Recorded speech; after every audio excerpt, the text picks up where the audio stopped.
As long as there have been thieves, there's been a need for locks. Padlocks date back to Roman times and were likely first used as cargo locks to protect merchandise. Thousands of years later, the padlock continues to keep burglars at bay.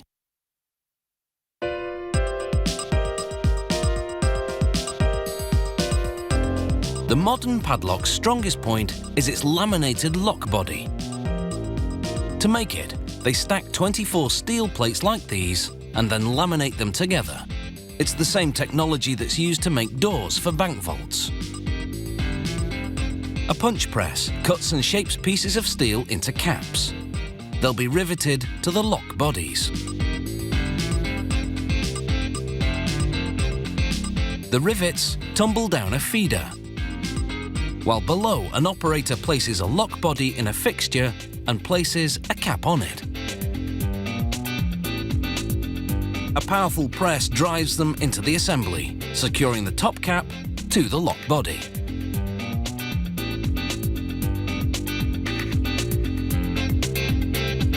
At another station, cutters machine steel rods. They contour them so they'll fit into the holes of the lock body, while lubricant keeps things cool.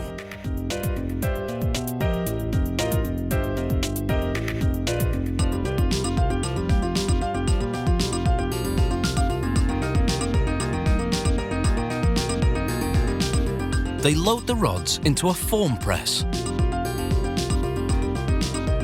It bends the steel to make a U-shaped shackle.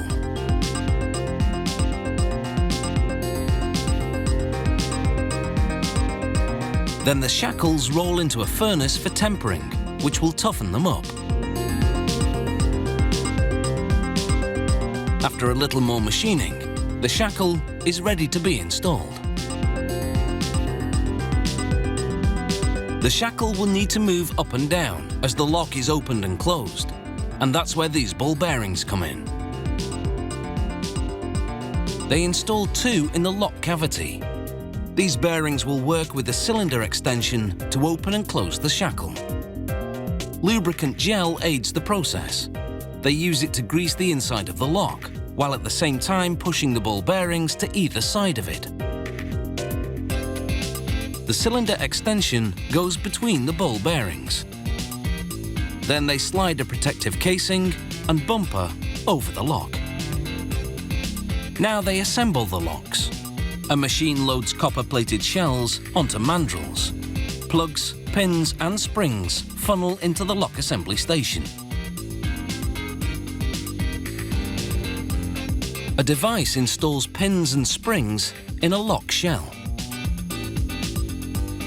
The shell slides onto a brass plug. This plug has a groove cut into it that matches a key. A carbide cutter notches the keys.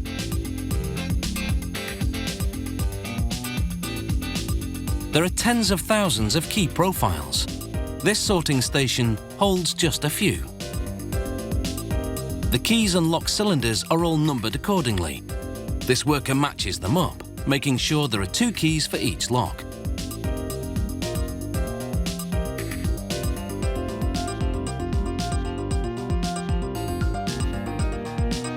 She selects a padlock and pushes one of the lock cylinders into it.